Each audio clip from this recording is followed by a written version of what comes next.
A veces, los niños dicen cosas que parecen inocentes, comentarios pasajeros que los adultos descartan como simples juegos de la imaginación. Pero hay momentos, extraños y perturbadores, en los que esas palabras se clavan como un escalofrío en la piel, cuando sientes que, tal vez, no todo es producto de una mente infantil. Así empezó la historia de mi hermana menor, Clara. Ella tenía apenas 5 años cuando empezó a mencionar a alguien llamado Daniel. Daniel viene a verme todas las noches, me dijo con esa naturalidad que tienen los niños, como si fuera lo más común del mundo. Pero solo aparece cuando papá y mamá se duermen.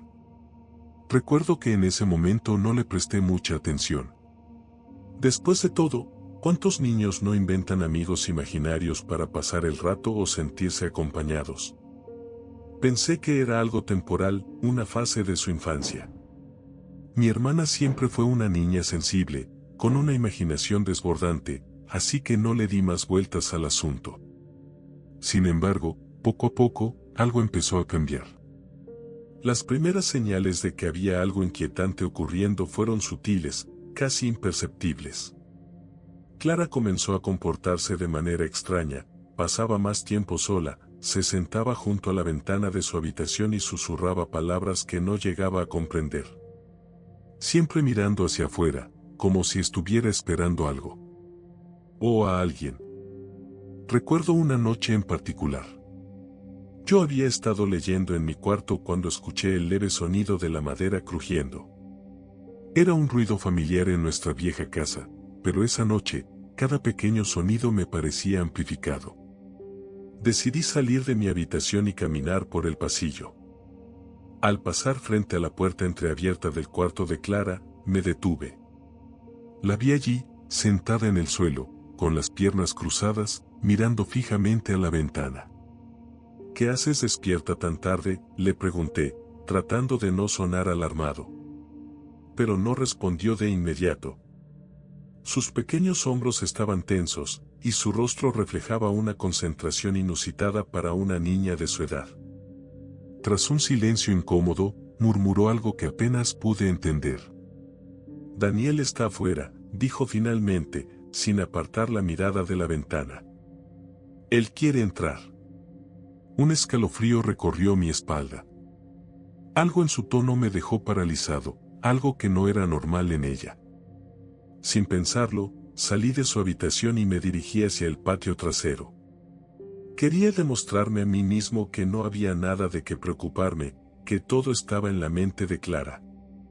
Sin embargo, al abrir la puerta del patio y salir bajo la luz tenue de la luna, el aire frío me golpeó con fuerza, como si algo denso y pesado se moviera en la oscuridad. Miré alrededor, buscando señales de vida, de algún intruso. Pero no había nada, solo el susurro del viento entre las ramas y el crujido de las hojas bajo mis pies. El patio estaba completamente vacío. Respiré aliviado, convencido de que todo era una fantasía de mi hermana. Volví a su habitación, pero cuando entré, Clara seguía sentada en el mismo lugar, mirando hacia el vidrio con una expresión de calma inquietante. No te preocupes, ya se fue, me dijo, como si hubiera visto algo que yo no podía percibir. Esa frase me dejó una sensación de incomodidad que no supe explicar en ese momento. Las semanas siguientes fueron un tormento silencioso. Clara empezó a tener pesadillas constantes. Se despertaba gritando en medio de la noche, empapada en sudor, diciendo que Daniel la estaba llamando desde la ventana, que quería que lo dejara entrar. Mis padres, preocupados, intentaron tranquilizarla diciéndole que no había nadie, que todo era producto de su imaginación. Pero yo, después de aquella noche en el patio, no estaba tan seguro. Los días pasaron, y las cosas solo empeoraban. Cada vez que pasaba cerca de la habitación de Clara, la encontraba mirando por la ventana. A veces la veía moviendo los labios, susurrando palabras inaudibles, como si mantuviera una conversación con alguien que solo ella podía ver. La desesperación empezó a apoderarse de mí. Intenté hablar con mis padres, pero ellos insistían en que todo era normal, que los niños solían crear amigos imaginarios, y que con el tiempo desaparecería. Pero yo sabía que esto no era normal. Una noche, me desperté sobresaltado. Eran exactamente las 3 de la mañana, y sentí que algo estaba mal. Un frío antinatural invadía la habitación, como si las paredes se hubieran vuelto de hielo.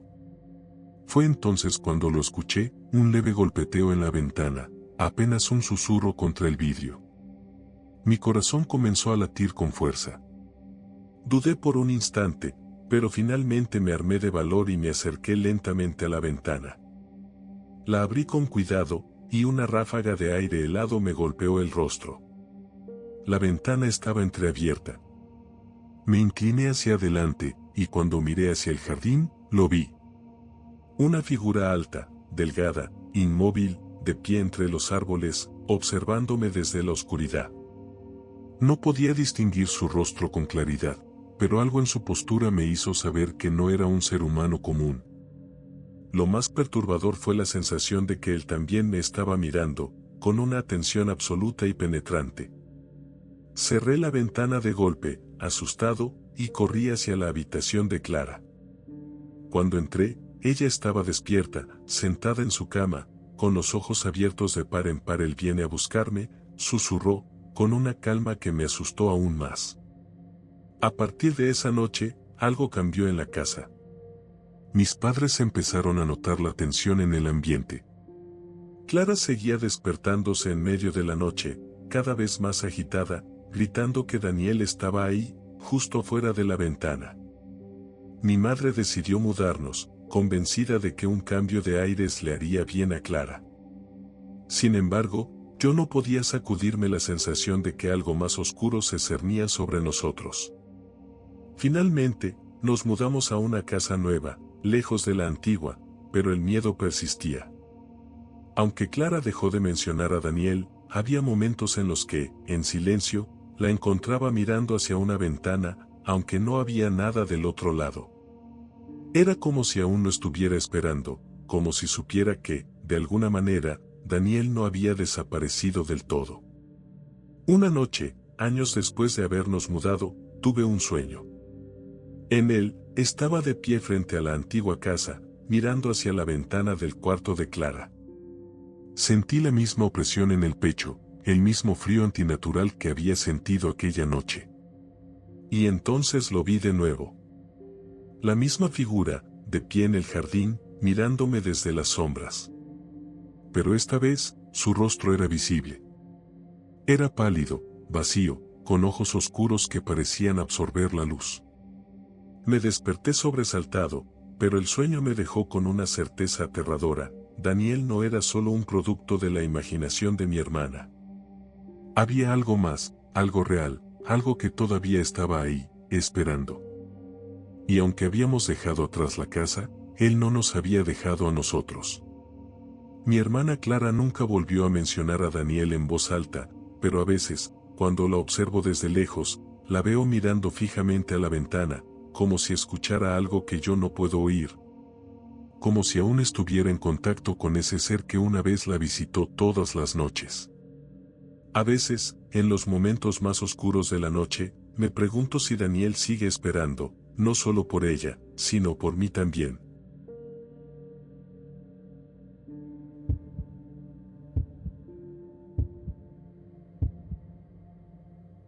La historia de mi prima Valentina es algo que nunca he podido olvidar. Desde pequeña, Valentina fue una niña alegre, siempre sonriente, siempre rodeada de energía y curiosidad por el mundo. Sin embargo, todo cambió cuando cumplió 6 años. Fue en esa época cuando apareció un nuevo amigo en su vida, un amigo que, al principio, todos creíamos era producto de su imaginación. Nico, lo llamaba.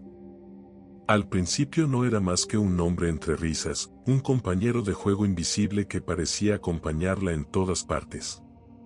Nadie le dio mucha importancia. Después de todo, los amigos imaginarios eran comunes entre los niños de su edad. Mi tía solía reírse de las historias que Valentina contaba sobre Nico, e incluso yo, que la visitaba con frecuencia, no veía nada de extraño en ello. Sin embargo, con el paso del tiempo, Nico empezó a ser una presencia más constante en la vida de Valentina. Ya no era solo un amigo con quien jugaba ocasionalmente. Valentina hablaba de él todo el tiempo. Era como si Nico estuviera siempre con ella, como una sombra que no se apartaba jamás. Nico está triste, dijo una tarde mientras estábamos en el parque. Dice que no puede volver a casa. Me quedé mirándola, confundido. Aquello era nuevo. ¿Por qué está triste?, le pregunté, tratando de sonar casual. Valentina se encogió de hombros, como si no le diera mucha importancia. No lo sé. No quiere hablar de eso. Solo quiere jugar.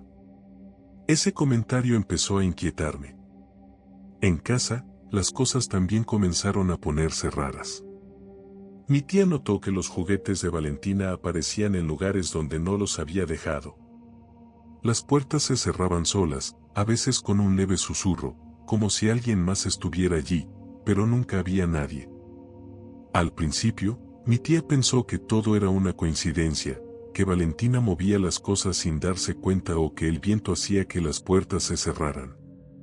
Pero la explicación nunca parecía encajar del todo. Lo más perturbador empezó a ocurrir por las noches. Valentina comenzó a hablar sola en su habitación a altas horas de la noche.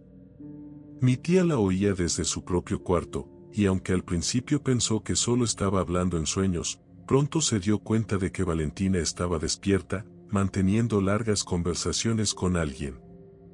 Cuando le preguntaba al día siguiente con quién había hablado, Valentina siempre respondía lo mismo: con Nico, mamá. Solo con Nico. La situación comenzó a tornarse insoportable. Mi tía, preocupada, decidió instalar una cámara en la habitación de Valentina para ver qué era lo que hacía durante la noche.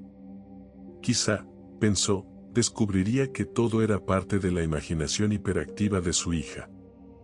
Sin embargo, lo que capturó la cámara fue algo mucho más inquietante de lo que esperábamos.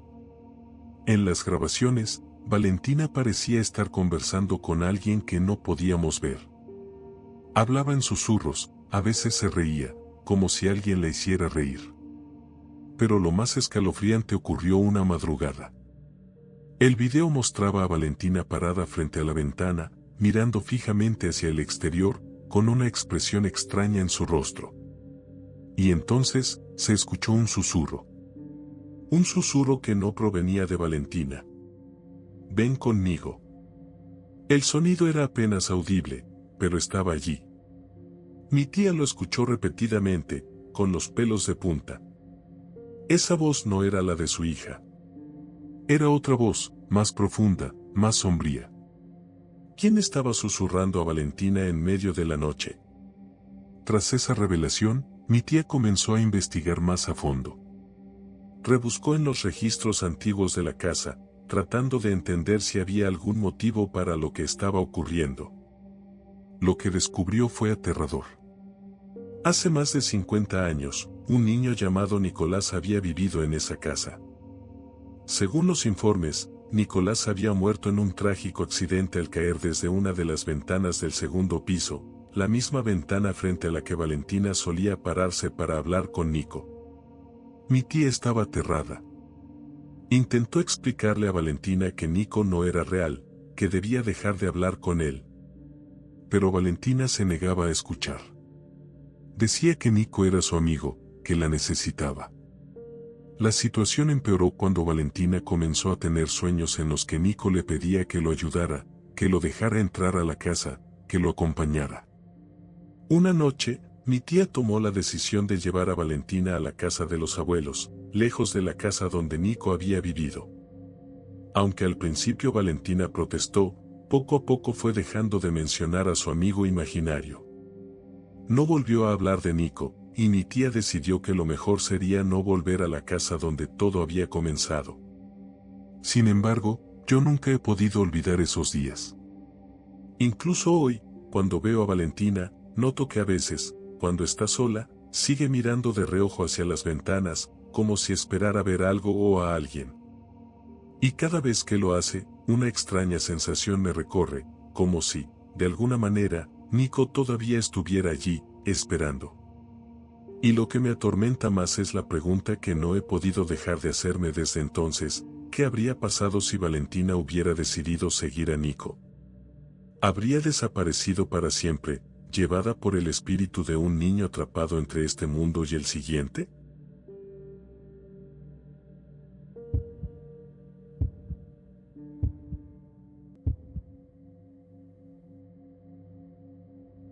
Cuando era pequeño, solía pasar los veranos en la casa de mis abuelos, un lugar aislado en medio de un vasto bosque, donde la única compañía que teníamos eran los animales salvajes y el crujir de los árboles con el viento. Mis padres siempre decían que era el sitio ideal para desconectar, lejos de la ciudad y de la tecnología. Y, aunque era cierto que la naturaleza tenía su encanto, para un niño de 8 años, el lugar podía resultar extremadamente solitario. Mi refugio personal era el ático. La casa de mis abuelos era vieja, construida hacía más de 100 años, y el ático estaba repleto de cosas antiguas, muebles cubiertos de polvo, cajas llenas de fotografías en blanco y negro, ropa antigua y, lo que más me llamaba la atención, baúles con juguetes de épocas pasadas. Era un tesoro escondido, un mundo secreto que me pertenecía cada vez que subía las escaleras de madera que crujían con cada paso. Un verano, sin embargo, algo cambió. Un día, mientras exploraba como solía hacer, me encontré con un baúl que no había visto antes. Estaba escondido en un rincón oscuro del ático, cubierto por una gruesa capa de polvo, como si nadie lo hubiera tocado en décadas. Con curiosidad, lo abrí, y allí dentro, entre muñecas rotas y trenes de hojalata, vi algo que inmediatamente me llamó la atención: un muñeco. Era un muñeco extraño, antiguo, con la pintura desgastada y los ojos apagados. Estaba vestido con un traje de marinero descolorido, y su rostro, aunque sonriente, tenía algo perturbador en la expresión. Recuerdo que al sostenerlo, sentí un escalofrío recorrerme la columna, pero lo atribuí al ambiente frío y húmedo del ático. Lo coloqué sobre una mesa vieja y, sin pensarlo demasiado, continué mi exploración del lugar. Fue entonces cuando escuché una risa suave, apenas un murmullo. Era como un susurro en el aire, algo que no podía identificar con certeza. Me giré, buscando el origen del sonido, pero no vi a nadie. El ático estaba completamente vacío, excepto por el muñeco que había dejado sobre la mesa. Pero en ese momento no le di importancia. Pensé que tal vez había sido el viento o algún ruido extraño que hacía la vieja estructura de la casa. No sabía que esa sería la primera señal de que algo no estaba bien. Al día siguiente, mientras estaba sentado en el porche trasero de la casa, sentí una extraña necesidad de volver al ático. No era común en mí sentir esa urgencia, pero algo, una sensación en mi interior, me empujaba a subir de nuevo. Así que lo hice. Cuando llegué, lo vi. Allí estaba el muñeco, pero algo era diferente. Estaba colocado en una posición distinta a como lo había dejado el día anterior. Estaba sentado, con las piernas colgando del borde de la mesa, como si alguien lo hubiera movido mientras yo no estaba. Y fue entonces cuando lo escuché de nuevo. La risa, pero esta vez era más clara, más cercana. Parecía provenir del muñeco. Me acerqué lentamente, sintiendo como mi piel se erizaba con cada paso. Mis manos temblaban cuando lo toqué, pero en el momento en que lo hice, una voz me susurró al oído, una voz que no provenía de ningún lugar visible. «Él es mío», dijo la voz, suave, casi cariñosa, pero con un tono oscuro, como si llevara un secreto guardado durante años. Me quedé paralizado, con el muñeco en las manos. Lo solté de inmediato y miré alrededor del ático, convencido de que alguien más debía estar allí, pero no había nadie. Estaba solo. Me senté en el suelo, confundido y asustado. Fue entonces cuando apareció por primera vez el chico del juguete. Era un niño de mi edad, o al menos eso parecía. Estaba de pie en la esquina del ático, entre las sombras, observándome con una sonrisa suave. Llevaba ropa vieja, casi de época, y había algo en su apariencia que me incomodaba, aunque no podía decir exactamente qué. Aún así, no me sentí completamente amenazado. Parecía inofensivo. Él es mío, repitió el chico, señalando al muñeco. Me lo dio alguien hace mucho tiempo. Quiero que lo cuides por mí. No supe qué responder. Estaba demasiado aturdido. Asentí lentamente, sin decir una palabra, y el chico del juguete se desvaneció en las sombras del ático, como si nunca hubiera estado allí. Durante los días siguientes, volví al ático cada día. No sé por qué lo hacía. Había algo que me atraía, algo que no podía explicar. El muñeco seguía allí, y aunque traté de evitarlo, siempre terminaba jugando con él. Y, cada vez que lo hacía, el chico del juguete volvía a aparecer, siempre observando, siempre sonriendo. Con el tiempo, las cosas empezaron a volverse aún más extrañas. El muñeco comenzó a moverse solo. Al principio, eran cosas pequeñas, aparecía en un rincón diferente del ático o se giraba ligeramente. Pero luego, empecé a encontrarlo en lugares completamente distintos, incluso fuera del ático. Un día, lo encontré sentado en la cocina cuando bajé a desayunar, con su sonrisa vacía dirigida hacia mí. Nadie en la casa lo había movido, y cuando pregunté a mis abuelos, ambos dijeron que no habían subido al ático en años. Una noche, mientras dormía, desperté con una sensación de que alguien estaba en mi habitación. Abrí los ojos lentamente, y allí estaba él, el chico del juguete, de pie en la puerta, con el muñeco en sus brazos. Su rostro ya no mostraba la sonrisa suave de antes. En su lugar, había una expresión seria, casi enojada. ¿Por qué no quieres jugar?, preguntó con una voz que no era la de un niño. Había algo en su tono, algo más antiguo, más oscuro. Era como si el chico del juguete no fuera realmente un niño, sino algo mucho más antiguo, algo que había estado allí durante mucho, mucho tiempo. El miedo me paralizó. No pude moverme, ni hablar. Solo lo miré, esperando que desapareciera, que todo fuera un sueño. Pero no lo era. Él estaba allí, en mi puerta, con el muñeco en las manos, observándome con esa mirada penetrante que parecía leer cada uno de mis pensamientos. A la mañana siguiente, decidí que no volvería a subir al ático. Pero, a pesar de mi decisión, no podía escapar de él. El chico del juguete seguía apareciendo, a veces en mis sueños, otras veces en las esquinas de la casa, siempre con el muñeco. Mis abuelos empezaron a notar mi cambio de comportamiento. Estaba cada vez más nervioso, más asustado. Intenté contarles lo que estaba ocurriendo, pero no me creyeron. Pensaban que todo era producto de mi imaginación, de la soledad que sentía al estar tanto tiempo en un lugar tan aislado. Un día, tomé una decisión. Subí al ático una última vez. Agarré el muñeco y lo llevé al bosque. Caminé durante horas, alejándome lo más posible de la casa. Cuando llegué a un claro, cavé un agujero en la tierra y lo enterré. No sabía si eso detendría al chico del juguete, pero estaba desesperado por deshacerme de él. Esa noche, por primera vez en semanas, dormí profundamente. No escuché su risa, no lo vi en mis sueños. Por un momento, pensé que todo había terminado. Sin embargo, al día siguiente, cuando me desperté, encontré el muñeco sentado al pie de mi cama, cubierto de tierra. Y junto a él, estaba el chico del juguete, sonriendo. Pensé que éramos amigos, dijo en un susurro. No puedes deshacerte de mí tan fácilmente. Desde ese día, nunca volví al ático. Nunca volví a ver al chico del juguete, pero el muñeco siguió apareciendo, siempre en los lugares más inesperados. Han pasado muchos años desde entonces, y aunque me mudé de la casa de mis abuelos y traté de olvidar lo que ocurrió aquel verano, el recuerdo sigue persiguiéndome.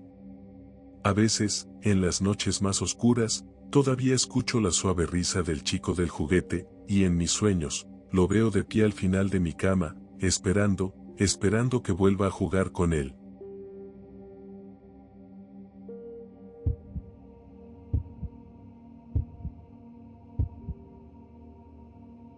Todo comenzó de forma inocente, como suelen hacerlo las historias más aterradoras. Mi sobrina Carla tenía 6 años cuando empezó a hablar de su nueva amiga, una niña llamada Ana. Al principio, nadie le prestó demasiada atención. Carla siempre había sido una niña imaginativa, de esas que inventan mundos y personajes para entretenerse. Ana era solo uno más de esos personajes, o al menos eso pensábamos. Lo que hacía a Ana diferente de los otros amigos imaginarios de Carla era el lugar donde supuestamente vivía. Ana vive dentro del espejo, decía Carla con total naturalidad, como si fuera lo más normal del mundo. Solo sale cuando la miro. Recuerdo la primera vez que escuché a Carla mencionar a Ana. Estábamos en la casa de mi hermana, la madre de Carla, celebrando una cena familiar. Carla estaba jugando sola en su habitación cuando, al pasar por el pasillo, la escuché reír. Al asomarme por la puerta, la vi sentada frente al gran espejo de cuerpo entero que estaba apoyado en la pared. ¿Con quién hablas?, le pregunté, curiosa. Con Ana, respondió con una sonrisa. Está aquí conmigo, pero no puede salir si no la miro. Pensé que era solo un juego, así que no le di importancia. Pero, con el tiempo, la obsesión de Carla por el espejo se volvió más notoria. Pasaba horas frente a él, hablándole a Ana, riendo, susurrando secretos. Lo que en un principio parecía inofensivo comenzó a inquietar a mi hermana, sobre todo cuando Carla empezó a comportarse de manera extraña. ¿De qué hablas tanto con Ana?, le preguntó mi hermana una noche mientras la preparaba para dormir. Me cuenta cosas, respondió Carla con una sonrisa traviesa. Cosas que no puedo contarte. La respuesta preocupó a mi hermana. ¿Qué tipo de cosas podía estar contándole su amiga imaginaria?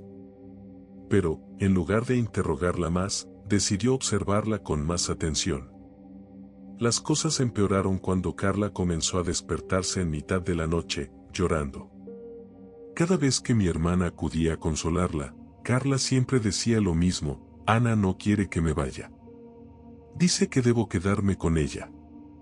Mi hermana trató de ignorar esos comentarios, pensando que eran solo el resultado de las pesadillas comunes en los niños, pero una noche, mientras yo cuidaba a Carla, algo sucedió que me hizo reconsiderar todo lo que había creído hasta entonces. Estaba en la sala de estar, leyendo un libro, cuando escuché a Carla llorar en su habitación. Subí corriendo las escaleras y la encontré de pie frente al espejo, con lágrimas en los ojos, mirando fijamente su reflejo. ¿Qué pasa, cariño?, le pregunté, arrodillándome junto a ella. Ana dice que no puedo irme, sollozaba, aferrándose a mi brazo. Quiere que me quede con ella en el espejo. El miedo en su voz me estremeció. Traté de calmarla, asegurándole que Ana no era real, que todo estaba en su imaginación. Pero Carla no dejaba de mirar al espejo, como si estuviera viendo algo que yo no podía ver. Esa noche, después de que Carla se durmió, decidí quedarme en su habitación.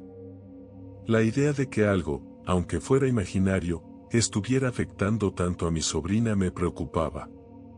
Me senté en una silla junto a la cama, con la vista fija en el espejo, esperando algún indicio de lo que pudiera estar asustando tanto a Carla. Las horas pasaron lentamente, y justo cuando estaba a punto de quedarme dormida, algo extraño ocurrió. Vi un movimiento en el espejo, un leve parpadeo en el reflejo. Me incorporé de golpe, y lo que vi me dejó helada. En el espejo, justo detrás de mi reflejo, había una figura pequeña, casi imperceptible. Era una niña, pero no era Carla. Estaba de pie, observándome desde dentro del espejo. Sus ojos eran oscuros, vacíos, y su sonrisa era lo más perturbador. Era una sonrisa torcida, inhumana, como si disfrutara de algo que yo no podía comprender. Me levanté de la silla de un salto, mi corazón latiendo con fuerza. Miré detrás de mí, pero no había nadie más en la habitación. Solo Carla, durmiendo plácidamente en su cama.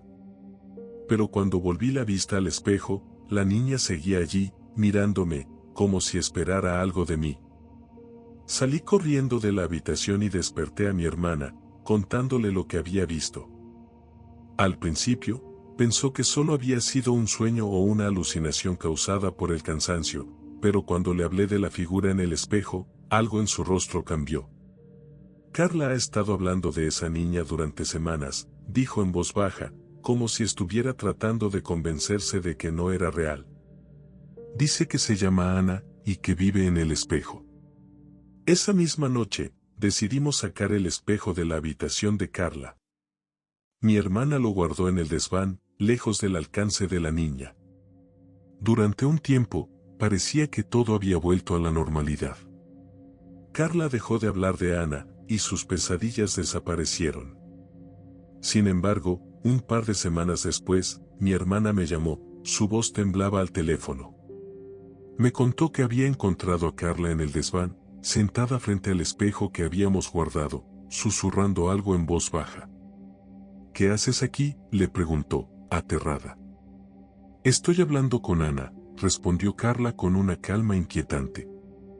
Me dijo que si quiero, puedo irme con ella, y nunca volver. Esa misma noche, rompimos el espejo en 1000 pedazos. No sabíamos si eso sería suficiente para detener a Ana, pero no estábamos dispuestas a arriesgarnos más. Desde entonces, Carla no ha vuelto a hablar de su amiga del espejo. Pero a veces, cuando me quedo en casa de mi hermana, noto que Carla, en silencio, aún busca su reflejo en los espejos de la casa. Como si esperara que, en cualquier momento, Ana volviera a aparecer. Y en el fondo, sé que algún día lo hará.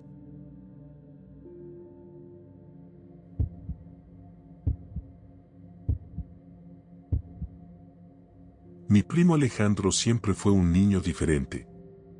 Desde que tengo memoria, siempre fue alguien que prefería la soledad. No tenía muchos amigos, y aunque mi familia trataba de que se integrara más con los niños de la escuela o del barrio, él parecía no necesitar compañía. Su único mundo era su habitación, sus juguetes y, según él, su imaginación. A los 7 años, Alejandro empezó a hablar de alguien llamado Simón. Lo mencionaba como su mejor amigo, aunque ninguno de nosotros lo había visto jamás. Simón me contó esto, Simón quiere que juegue con él, decía constantemente.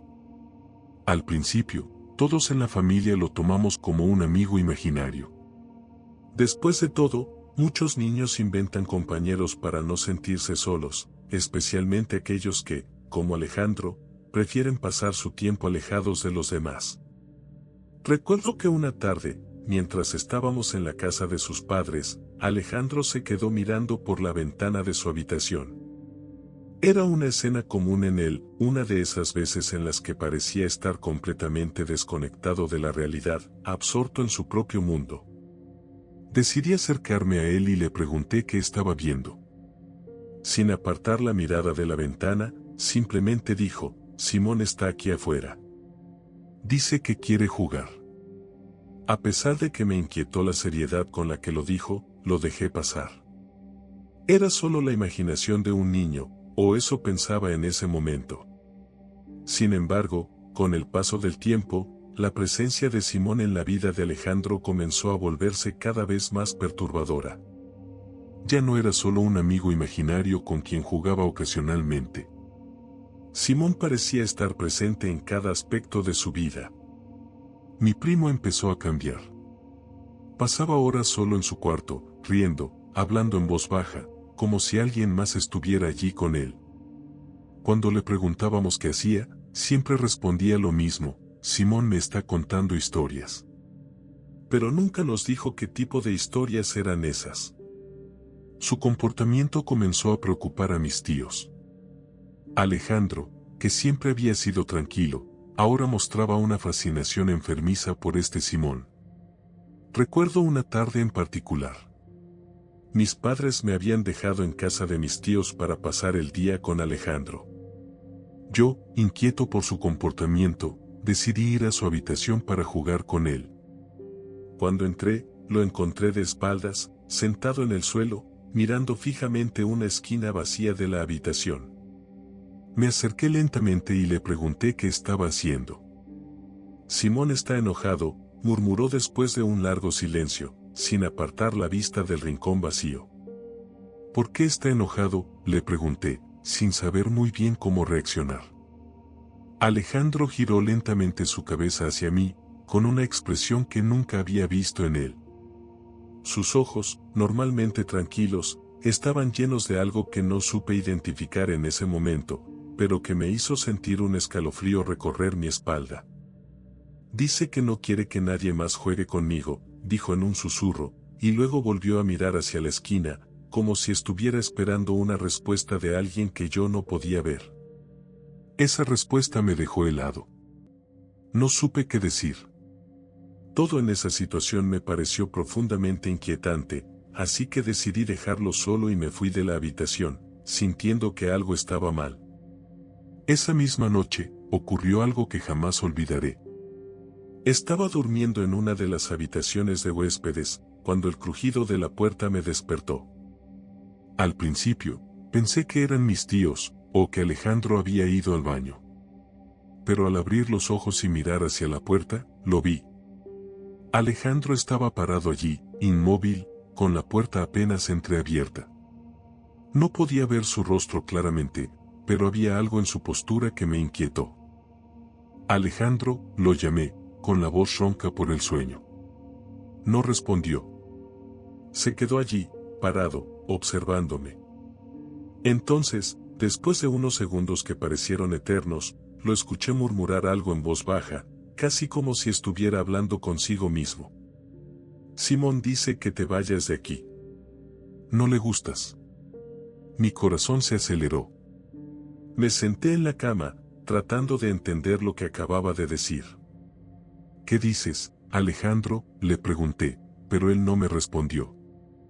En su lugar, dio media vuelta y salió de la habitación, dejando la puerta entreabierta. Esa noche no pude volver a dormir.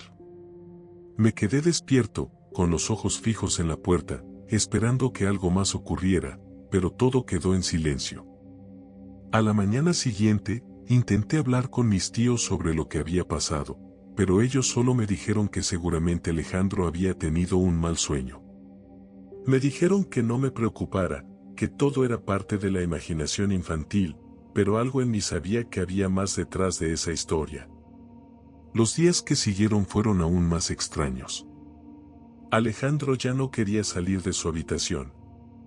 Pasaba la mayor parte del tiempo encerrado, hablando solo, o más bien, hablando con Simón.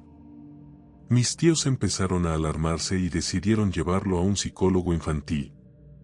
El diagnóstico inicial fue que Alejandro estaba usando su amigo imaginario como una forma de lidiar con su soledad, algo que podía ser común en niños introvertidos. Pero las sesiones con el psicólogo no parecían tener ningún efecto.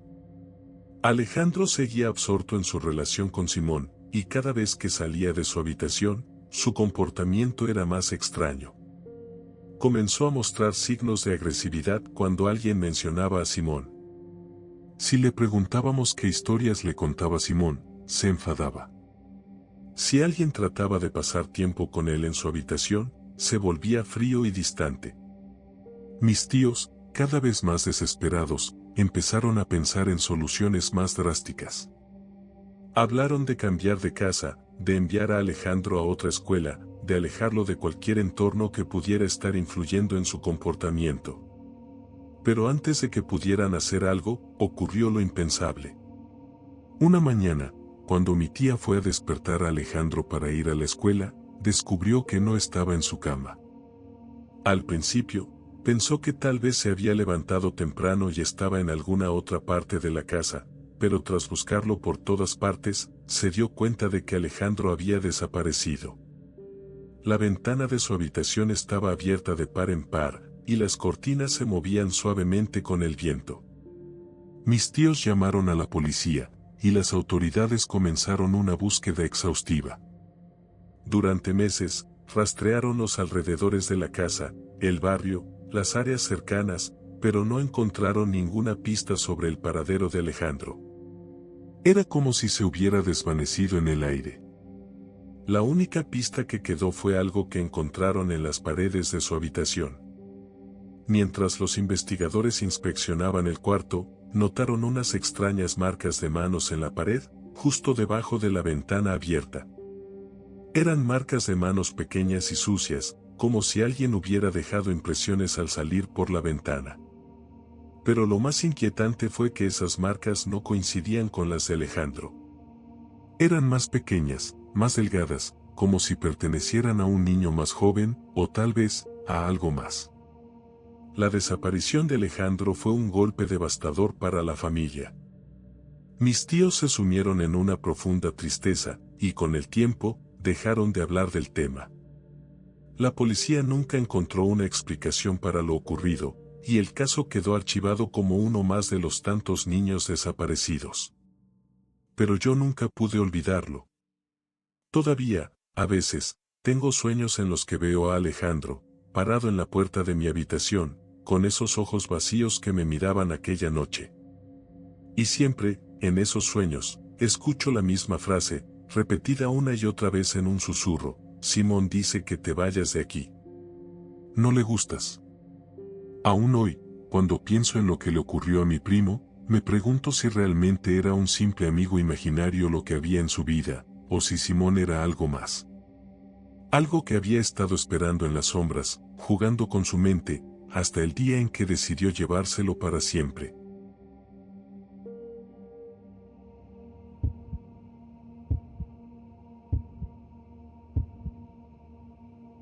Recuerdo claramente el día en que nos mudamos a la casa antigua. Yo tenía 8 años, y la emoción de vivir en una casa más grande, con un jardín inmenso y muchas habitaciones, era algo que me llenaba de alegría. La casa, sin embargo, tenía un aire de antigüedad que, aunque imponente, también resultaba un tanto inquietante.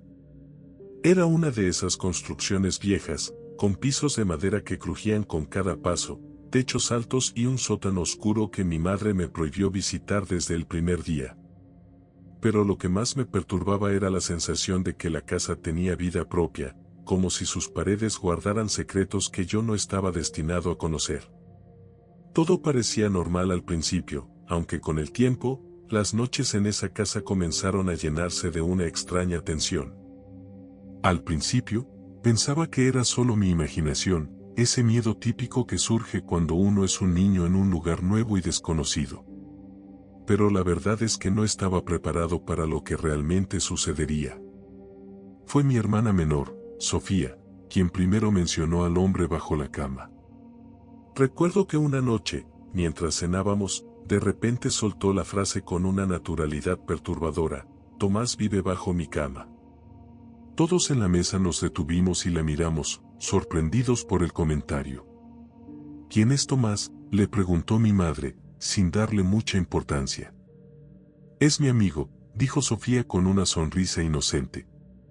Vive bajo mi cama y me llama para que juegue con él por las noches. Mis padres intercambiaron miradas, y luego se rieron. Es solo su imaginación, dijo mi padre, dándole un golpecito cariñoso en la cabeza. Los niños inventan todo tipo de amigos cuando están en un lugar nuevo. Al principio, todos pensamos que era una fase pasajera. Los amigos imaginarios eran algo común en los niños, y no era la primera vez que Sofía mencionaba a alguien ficticio con quien jugaba. Pero lo que hizo que todo empezara a volverse inquietante fue el cambio en su comportamiento. Sofía comenzó a despertarse a mitad de la noche, llorando. Cada vez que mis padres o yo íbamos a consolarla, ella siempre decía lo mismo: Tomás me llama. Dice que quiere que juegue con él bajo la cama. Mis padres seguían convencidos de que todo era parte de sus sueños, pesadillas típicas de una niña pequeña. Pero yo no podía dejar de sentir que había algo más, algo oscuro en lo que Sofía estaba viviendo. Su actitud comenzó a cambiar. Pasaba cada vez más tiempo sola en su habitación, con la puerta cerrada, hablando en susurros. Y lo que decía: Tomás dice que no debo contarte nada, Tomás no quiere que te acerques a mi cama, eran frases que me empezaban a asustar. Una noche, decidí que tenía que hacer algo. Me armé de valor y fui a su habitación. Estaba decidida a quedarme con ella durante la noche para demostrarle que no había nada bajo la cama, que todo era producto de su imaginación. Me acomodé en una cama improvisada en el suelo, justo al lado de la suya. Las primeras horas transcurrieron tranquilas, y poco a poco, el cansancio empezó a vencerme. Pero a mitad de la noche, me despertó un ruido. Era un rasguido suave, como si alguien estuviera rascando la madera desde debajo de la cama. Mi corazón se aceleró, pero intenté mantener la calma. Encendí mi linterna, decidido a enfrentar lo que fuera que estaba causando ese ruido. Con el corazón latiendo con fuerza, me acerqué al borde de la cama y miré debajo. Lo que vi me dejó paralizado. Dos ojos brillantes me observaban desde el fondo oscuro. Eran ojos pequeños, pero llenos de una intensidad que no debería pertenecer a ningún ser humano. Salté hacia atrás, el miedo apoderándose de mí. No sabía qué hacer, no sabía cómo reaccionar. Solo pude mirar fijamente hacia la cama, esperando que aquello desapareciera. En ese momento, escuché la voz de Sofía desde su cama, en un susurro. Tomás dice que te vayas. No quiere que lo veas. Mis piernas temblaban. No podía moverme, no podía apartar la mirada de esos ojos que seguían observándome desde la oscuridad bajo la cama. Fue entonces cuando hice lo único que mi cuerpo me permitió, corrí. Salí de la habitación lo más rápido que pude, sin mirar atrás, y me encerré en mi cuarto, con la puerta bien cerrada. Pasé el resto de la noche en vela, escuchando cualquier sonido que viniera del pasillo o de la habitación de Sofía. A la mañana siguiente, intenté contarle a mis padres lo que había visto. Traté de explicarles que algo no estaba bien, que había algo en la habitación de Sofía que no pertenecía a este mundo. Pero, como era de esperar, no me creyeron. Pensaron que todo era parte de mis propias pesadillas, alimentadas por las historias que Sofía había contado. Sin embargo, las cosas no mejoraron. Sofía seguía hablando de Tomás, y cada noche que pasaba, parecía más y más inmersa en su relación con él. Mis padres, finalmente preocupados, decidieron que lo mejor sería mudarnos de casa. Pensaban que el entorno de la casa antigua estaba afectando a Sofía, que un cambio de ambiente le haría bien. Nos mudamos a una casa nueva, más moderna, más luminosa. Al principio, todo parecía mejorar. Sofía dejó de hablar de Tomás, y las pesadillas desaparecieron. Pero algo dentro de mí seguía inquieto. No podía dejar de pensar en lo que había visto aquella noche, en esos ojos brillantes que me miraban desde la oscuridad bajo la cama. Y aunque la vida volvió a la normalidad, nunca pude olvidar lo que vi. Incluso hoy, muchos años después, todavía me siento incómodo cuando estoy cerca de una cama. Siempre reviso debajo antes de acostarme, asegurándome de que no haya nada allí. Porque en el fondo, sé que Tomás sigue ahí, en algún lugar, esperando.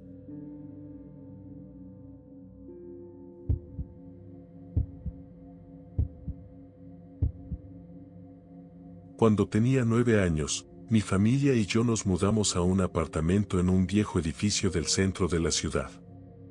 Recuerdo perfectamente ese edificio, alto, imponente, con una fachada que, aunque restaurada, aún conservaba las marcas del paso del tiempo. El ascensor era de esos antiguos, con rejas metálicas que debía cerrar manualmente, y el eco de los pasos en los pasillos de mármol resonaba de manera inquietante, especialmente de noche. Mi madre decía que era un lugar lleno de historia, pero yo, incluso siendo un niño, lo sentía más bien como un lugar lleno de secretos. El apartamento al que nos mudamos era amplio, pero oscuro. Apenas entraba la luz del sol por las ventanas debido a la altura de los edificios cercanos. El pasillo que conectaba las habitaciones con el baño y la sala era largo y angosto, siempre en penumbra, incluso en las horas más luminosas del día. Desde el primer momento, ese pasillo me causó una sensación de incomodidad que no supe explicar.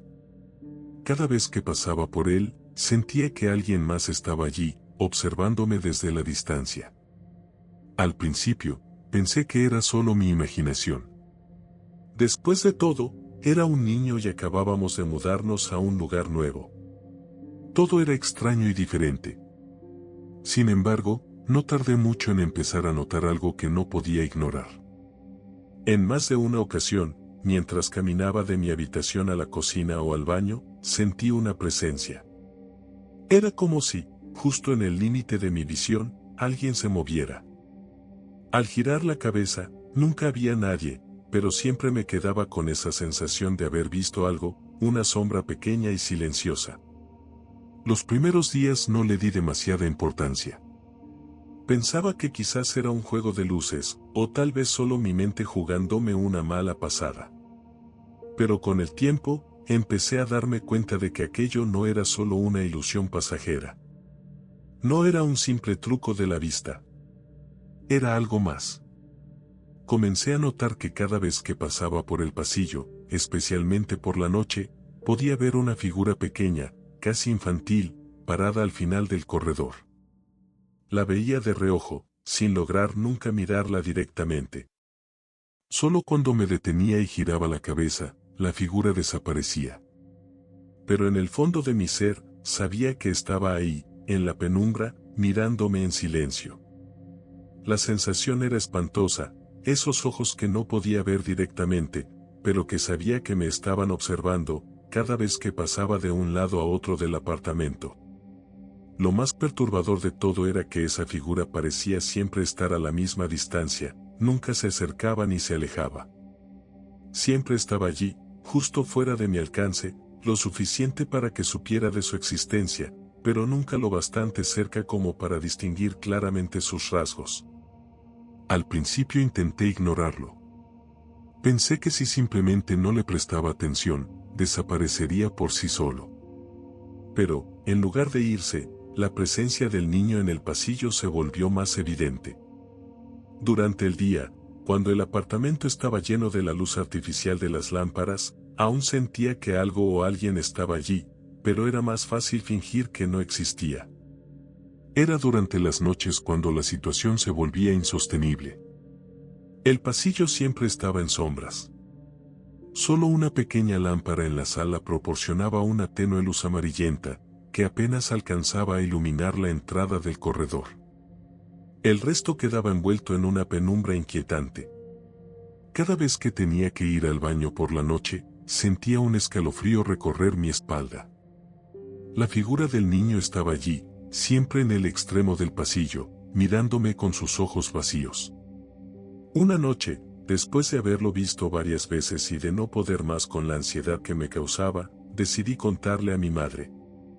Ella me escuchó con atención, pero su respuesta fue la que siempre esperaba. Seguramente estás teniendo pesadillas, dijo con suavidad. Es normal, acabamos de mudarnos y todo es nuevo para ti.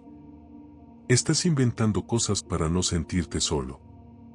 Pero yo sabía que no era un sueño. Sabía que aquello era real. No era un producto de mi imaginación, no eran sombras ni ilusiones. El niño siempre estaba allí, mirándome desde la penumbra, y su presencia era demasiado tangible para ser solo una fantasía. Después de hablar con mi madre, traté de convencerme de que tal vez tenía razón, que tal vez todo era producto de mi mente. Intenté olvidarlo, intenté no darle importancia, pero aquello solo empeoró las cosas. Porque el niño no se fue. Al contrario, empezó a aparecer con más frecuencia. No solo lo veía al final del pasillo, sino que, en ocasiones, cuando me despertaba en mitad de la noche, lo encontraba parado junto a la puerta de mi habitación, observándome en silencio. Era una figura borrosa, pequeña, como de un niño de 8 o 9 años, pero su rostro siempre estaba velado por la oscuridad. Aún así, podía sentir su mirada fija en mí, una mirada vacía, como si estuviera esperando algo, como si quisiera decirme algo pero no pudiera. Cada noche se volvía más insoportable. Empecé a tener miedo de quedarme solo en el apartamento, y mucho más de dormir en mi habitación. A veces, me despertaba en plena madrugada, sudando frío, con la certeza de que el niño estaba allí, parado junto a mi cama, mirándome. Encendía la luz rápidamente, pero para cuando lo hacía, ya no había nada. Solo el silencio, y la sensación persistente de que algo me había estado observando. Finalmente, una noche decidí que tenía que enfrentarme a él. Ya no podía soportarlo más. Quería saber qué era, qué quería de mí. Salí de mi habitación a medianoche, decidido a hablarle. El pasillo estaba en su penumbra habitual, y allí, en el extremo, como siempre, estaba el niño. Pero esta vez, algo era diferente. Estaba más cerca que de costumbre. Sentí un escalofrío recorrer mi espalda, pero reuní el valor necesario para caminar hacia él. Mi corazón latía con fuerza, y podía sentir el sudor frío en mis manos. ¿Quién eres?, le pregunté, tratando de mantener la voz firme, aunque temblaba por dentro. ¿Qué quieres de mí? El niño me miró fijamente, sin moverse, durante lo que me pareció una eternidad. Luego, de repente, sus labios se movieron. Fue apenas un susurro, pero lo escuché claramente. Estoy perdido, ayúdame. Su voz era suave, pero había algo en ella que me heló la sangre. Retrocedí instintivamente, y antes de que pudiera decir o hacer algo más, corrí de vuelta a mi habitación y cerré la puerta de golpe. Mi corazón latía descontrolado y me sentí invadido por un pánico indescriptible. Sabía que no debía tener miedo, que tal vez ese niño solo quería mi ayuda, pero había algo en él, en su presencia, que me llenaba de un terror irracional. Desde esa noche, el niño no solo apareció en el pasillo. Comenzó a visitarme en mi habitación. No importaba si cerraba la puerta o dejaba las luces encendidas, siempre, de alguna manera, encontraba la forma de entrar. No lo veía claramente, pero podía sentirlo. Su presencia era palpable. Lo sabía porque cada vez que me despertaba en medio de la noche, lo encontraba parado junto a la puerta, observándome desde las sombras, en silencio. Intenté contárselo a mis padres, pero, como siempre, no me creyeron. Dijeron que eran pesadillas, que estaba obsesionado con algo que no existía. Pero yo sabía que no eran solo sueños. Cada vez que me dormía, lo sentía más cerca. No podía escapar de él.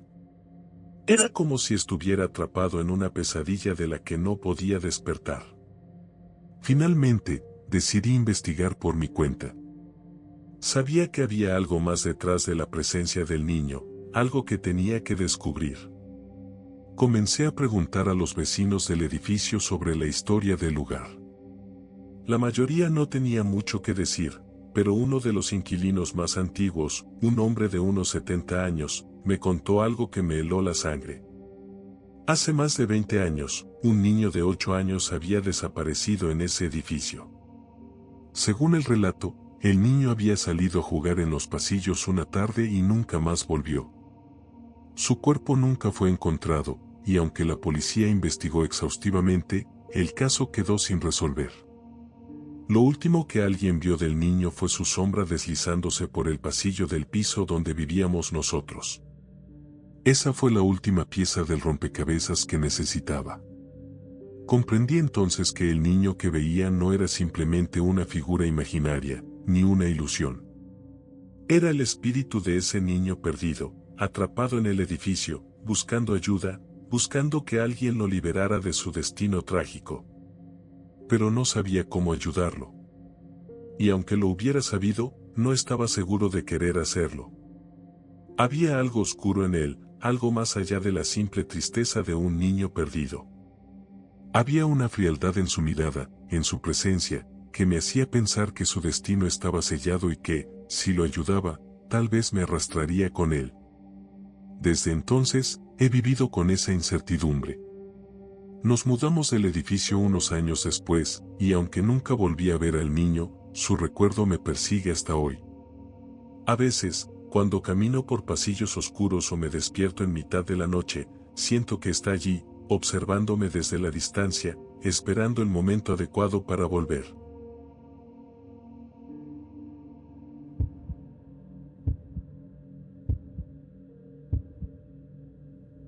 Mi amigo Jorge siempre fue un niño extraño. No extraño en el mal sentido, pero sí en el sentido de que veía el mundo de una manera diferente. Era el tipo de niño que pasaba horas observando el cielo o estudiando las formas de las nubes, en lugar de correr y jugar con los demás. Vivía en una casa modesta en un barrio tranquilo, y detrás de su casa había un pequeño parque que, en su mayoría, estaba siempre vacío. El parque no era más que un espacio olvidado con una estructura oxidada de columpios y un par de bancos desvencijados. Era un lugar perfecto para la soledad, y Jorge lo adoraba. Desde pequeños, solíamos pasar horas jugando en ese parque. Nos balanceábamos en los columpios, competíamos para ver quién podía saltar más lejos y construíamos historias alrededor de las estructuras. Sin embargo, hubo un detalle que nunca pude olvidar. Jorge siempre hablaba de un amigo imaginario llamado Ricardo. Al principio, pensé que era solo otro amigo imaginario más. Todos los niños tenían uno, y Jorge no era la excepción. Ricardo vive aquí, me dijo una tarde mientras nos balanceábamos en los columpios. Él siempre está aquí, incluso cuando tú no lo estás. Lo dijo con tal naturalidad que no le di mayor importancia. Supuse que era solo una manera de mantener entretenida su mente inquieta. Sin embargo, a medida que crecimos, Jorge seguía hablando de Ricardo. Lo mencionaba de manera casual, como si Ricardo realmente estuviera allí con nosotros, invisible para mí pero completamente real para él. Ricardo no quiere que juegues en su columpio, me dijo una tarde, señalando el columpio junto al suyo, el que estaba vacío. La manera en que lo dijo, sin ningún atisbo de broma o fantasía, me incomodó. Pero lo dejé pasar. Un día, todo cambió. Estábamos jugando como de costumbre cuando Jorge me miró con una expresión que nunca antes había visto en su rostro. Era una mezcla de miedo y preocupación. Ricardo no quiere que vengas más, me dijo en voz baja. Dice que este parque es solo para él y para mí. No supe qué decir. La seriedad en su voz me asustó. Sin embargo, intenté no darle demasiada importancia. Esa noche, sin embargo, ocurrió algo que nunca olvidaré. Me desperté en plena madrugada, sudando frío. Sentía una presencia en mi habitación, algo que no podía ver, pero que sabía que estaba allí. Miré hacia la ventana, que daba justo al parque detrás de la casa de Jorge, y lo vi. Había alguien sentado en uno de los columpios, moviéndose lentamente hacia adelante y hacia atrás. No podía verle bien el rostro en la oscuridad, pero era una figura infantil. Solo supe que, de alguna manera, era Ricardo. Me quedé congelado, sin saber qué hacer. Parpadeé varias veces, esperando que la figura desapareciera, pero no lo hizo. El columpio seguía balanceándose, y la figura seguía allí, moviéndose en la penumbra. Finalmente, me armé de valor y corrí hacia la habitación de mis padres, donde me quedé hasta que amaneció. A la mañana siguiente, le conté a Jorge lo que había visto. Él me miró con una expresión de terror que nunca había visto en él antes. Ricardo me dijo que te fuiste, pero, ¿que volverás?, susurró, con la voz temblorosa. Desde ese día, dejé de ir al parque. No volví a acercarme a los columpios ni a hablar de Ricardo. Pero, cada vez que pasaba por la ventana de Jorge y miraba hacia el parque, siempre había alguien allí. Siempre veía una figura balanceándose en el columpio, moviéndose lenta y metódicamente, como si esperara algo o a alguien. A lo largo de los años, el parque se volvió cada vez más sombrío para mí.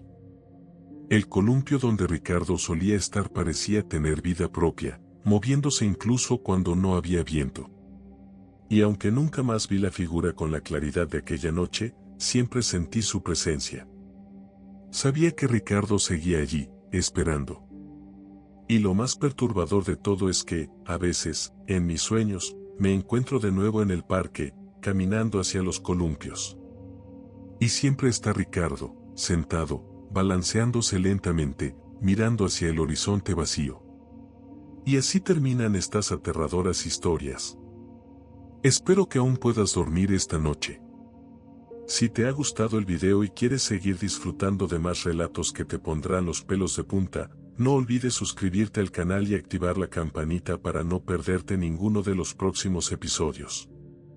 Dale like si disfrutaste el miedo y comenta abajo cuál fue la parte que más te inquietó o si alguna vez has vivido algo similar. Tu apoyo nos ayuda a seguir contando más historias escalofriantes. Nos vemos en el próximo relato, si es que puedes volver. Hasta la próxima, y cuida bien de no estar solo en la oscuridad.